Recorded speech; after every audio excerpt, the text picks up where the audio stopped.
Hello hello वालों, स्वागत है आपका आज के नए टॉपिक में। आज हम लोग पढ़ने जा रहे हैं इकोनॉमिक्स का नया टॉपिक, जो कि है सोलो के दीर्घकालीन वृद्धि मॉडल की आलोचनात्मक परीक्षण कीजिए। सोलो के दीर्घकालीन वृद्धि मॉडल है, उसका हम लोग को क्या करना है, आलोचनात्मक परीक्षण करना है। क्या करना है? आलोचनात्मक परीक्षण करना है।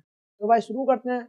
Swallows long run growth model जो है उसकी आलोचनात्मक परीक्षा। तो जो रॉबर्ट सोलो थे, कौन थे?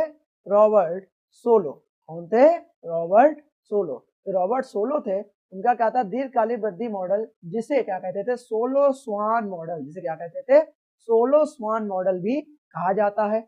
आर्थिक विकास के अध्ययन में एक महत्वपूर्ण स्थान रखता है। आर्थिक विकास के अध्ययन में क्या रखता है? एक महत्वपूर्ण स्थान रखता है। यह मॉडल 1956 में सोलो द्वारा प्रस्तुत किया गया था। यह मॉडल क्या किया गया था? 1956 में सोलो द्वारा क्या करा गया था? प्रस्तुत किया गया था। और इसके माध्यम से यह समझने का प्रयास किया गया, और इसके माध्यम से क्या करा गया? यह समझने का प्रयास किया गया कि एक देश की आर्थिक वृद्धि क्या आर्थिक वृद्धि के लिए कौन से प्रमुख तत्व जिम्मेदार होते हैं। एक देश की जो आर्थिक वृद्धि होती है या जो इकोनॉमिकल ग्रोथ होती है, उसके लिए कौन कौन से प्रमुख तत्व या फैक्टर्स क्या होते हैं? जिम्मेदार होते हैं। इस मॉडल को क्या कहते थे? नवीनतम वृद्धि सिद्धांत, यानी कि नियो क्लासिकल ग्रोथ थ्योरी। क्या कहते थे? नियो क्लासिकल ग्रोथ थ्योरी नवीनतम वृद्धि सिद्धांत का आधार माना जाता है। किसका आधार माना जाता है? यह मॉडल क्या माना जाता है? नवीनतम वृद्धि सिद्धांत का आधार माना जाता है। और यह मुख्य रूप से पूंजी संचय यानी कि कैपिटल अक्यूमुलेशन, कार्यबल की वृद्धि यानी कि लेबर ग्रोथ, और प्रौद्योगिकी में सुधार यानी कि टेक्नोलॉजिकल प्रोग्रेस के तत्वों पर क्या होता है? आधारित है। इन जो निम्नलिखित तत्व हैं, जो कई ये तत्व दिए गए, इन पर क्या यह है? आधारित है। हालांकि क्या है, सोलो का दीर्घकालीन वृद्धि मॉडल बहुत प्रभावशाली और उपयोगी है। हालांकि ये है कि जो सोलो का दीर्घकालीन वृद्धि मॉडल है वो बहुत प्रभावशाली है, इम्पैक्टफुल है और उपयोगी है, लेकिन इस पर कुछ आलोचनाएं भी की गई है। लेकिन साथ में इस पर क्या हुआ है? इसकी कुछ निंदाएं भी की गई हैं और आलोचनाएं भी की गई हैं। इस आलेख में हम सोलो मॉडल की मुख्य विशेषताओं के साथ साथ उसकी आलोचनात्मक परीक्षा करेंगे। और इस आलेख में या जो ये हम लोग का क्वेश्चन है, इसमें हम लोग क्या करेंगे? तो सोलो का मॉडल है, उसकी मुख्य जो विशेषताएं हैं, स्पेशलिटी है, उसको पढ़ने के साथ साथ उसकी जो आलोचनाएं हैं उसकी भी क्या करेंगे? हम लोग परीक्षण करेंगे उनका, और उनको देखेंगे। ठीक है, चलो भाई। सोलो के दीर्घकालीन वृद्धि मॉडल की विशेषताएं। सोलो के जो दीर्घकालीन वृद्धि मॉडल है उसकी क्या विशेषताएं? तो देखो भाई, जो पहला है पूंजी संचय यानी कि कैपिटल अकुमुलेशन करने में इसकी विशेषता है। सोलो के मॉडल में पूंजी संचय एक महत्वपूर्ण तत्व है। जो सोलो का मॉडल था उसमें जो पूंजी संचय वो क्या है? एक महत्वपूर्ण तत्व है, एक बहुत ही ज्यादा इंपॉर्टेंट एलिमेंट है। पूंजी की अधिकता और यानी भौतिक संसाधनों और मशीनरी की अधिकता। यानी क्या? भौतिक संसाधनों और मशीनरी की अधिकता होती है, यानी कि पूंजी की अधिकता। पूंजी की अधिकता होगी तो भौतिक संसाधन हम लोग के पास होगा, मशीनरी भी ज्यादा होगी। ठीक है, और उत्पादन की क्षमता को भी बढ़ाती है। अगर पैसा होगा किसी के घर में, या जैसे मेरे पास पैसा है तो हम अच्छी लाइफस्टाइल भी जिएंगे, हम खाएंगे भी अच्छा, पिएंगे भी अच्छा, हर चीज मेरे पास ज्यादा ही होगी, अच्छी ही होगी। ठीक है, उत्पादन की क्षमता कोई बढ़ाएगी, हर चीज बढ़ाएगी ही मेरे पास। मेरे पास क्या होगी? पूंजी की अधिकता होगी। उसी प्रकार से सोलो के मॉडल में पूंजी संचय का एक महत्वपूर्ण तत्व है। पूंजी की अधिकता यानी कि क्या होता है? भौतिक संसाधनों और मशीनरी की अधिकता उत्पादन की क्षमता को बढ़ाती है, और क्या करती है? साथ ही साथ विकास को क्या करती है? प्रेरित करती है। और साथ ही साथ क्या करती है? विकास को प्रेरित करती है। यह मॉडल मानता है, यह मॉडल क्या करता है? मानता है कि जो पूंजी संचय से उत्पादन में वृद्धि होती है। यह मॉडल मानता है कि जो पूंजी संचय उससे क्या होती है? उत्पादन में वृद्धि होती है। लेकिन यह वृद्धि संतृप्ति यानी कि यह जो वृद्धि होती है वो संतृप्ति यानी कि डिमिनिशिंग रिटर्न्स टू कैपिटल का क्या है? अनुभव करती है। यह क्या करती है? डिमिनिशिंग रिटर्न्स टू कैपिटल का क्या करती है? अनुभव करती है। जैसे जैसे पूंजी का संचय बढ़ता है, जैसे जैसे क्या होता है? पूंजी का संचय बढ़ता है, उसके प्रति उत्पादन की वृद्धि क्या होती है? घटने लगती है। उसके प्रति क्या होती है? जो उत्पादन की वृद्धि होती है वो घटने लगती है। ठीक है, आगे चलते हैं। दूसरा टॉपिक हम लोग का कार्यबल की वृद्धि। दूसरा टॉपिक हम लोग का कार्यबल की वृद्धि यानी कि लेबर ग्रोथ।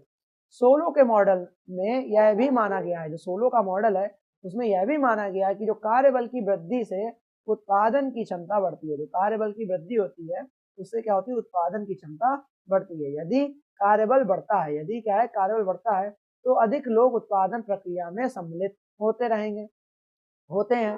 तो अगर कार्यबल बढ़ेगा, अगर कार्यबल बढ़ रहा है तो अधिक से अधिक लोग उत्पादन की प्रक्रिया में सम्मिलित होते हैं, जिससे क्या होगा, उत्पादन में वृद्धि होगी, इससे क्या होगा, प्रोडक्शन में क्या होगी, ग्रोथ होगी, वृद्धि होगी।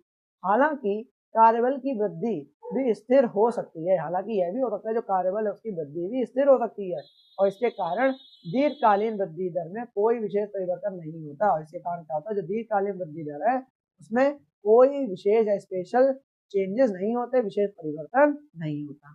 ठीक है। प्रौद्योगिकी में सुधार, प्रौद्योगिकी में सुधार देखें तो टेक्नोलॉजिकल प्रोग्रेस को वो देखें तो सोलो के मॉडल में दीर्घकालीन वृद्धि के लिए प्रौद्योगिकी में सुधार सबसे महत्वपूर्ण कारक माना गया है।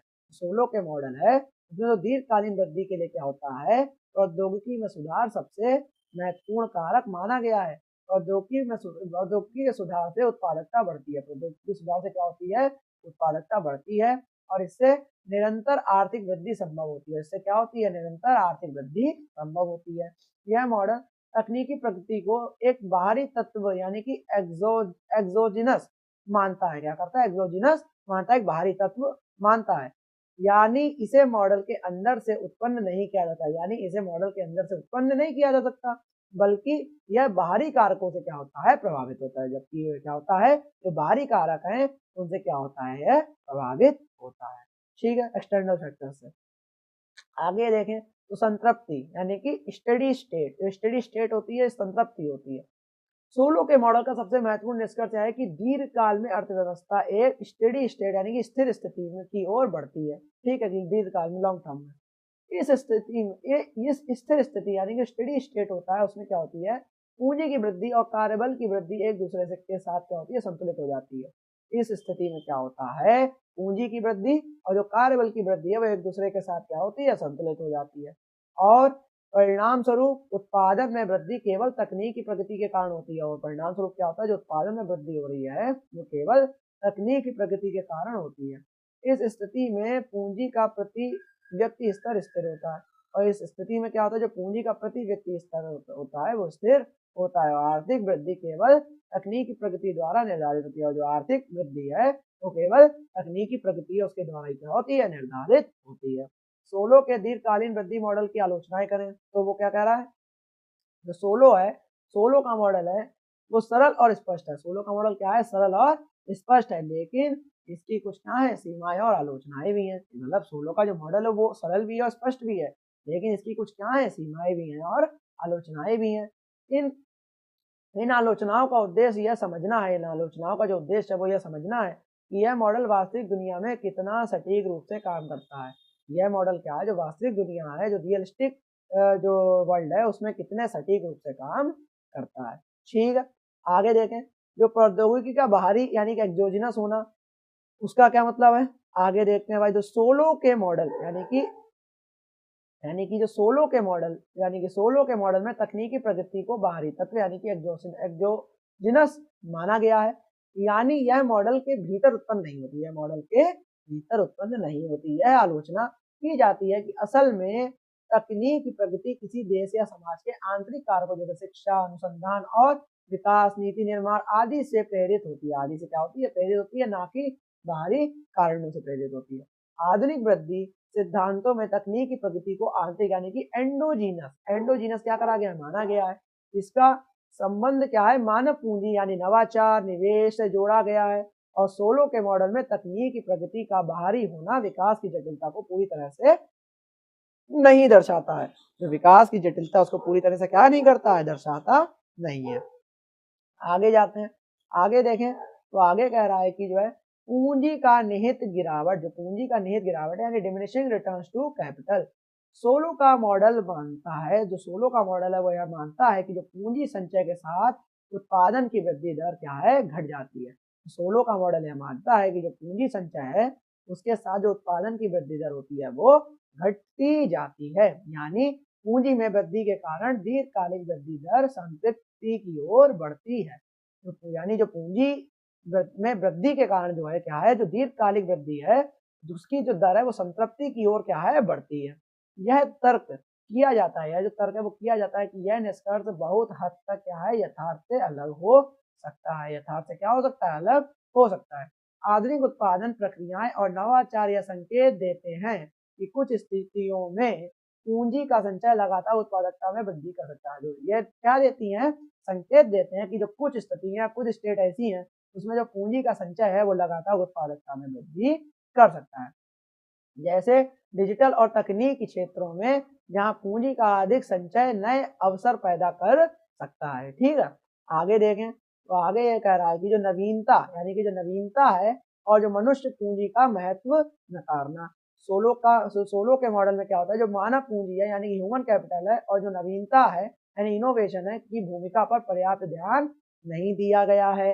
आज के विकास के लिए, आज के विकास के सिद्धांतों में यह माना जाता है कि एक राष्ट्र की विकास दर केवल भौतिक पूंजी पर निर्भर नहीं होती है, बल्कि इसके लिए कार्यबल के कौशल, शिक्षा, नवाचार और रचनात्मकता पर भी ध्यान देना क्या होता है, जरूरी है।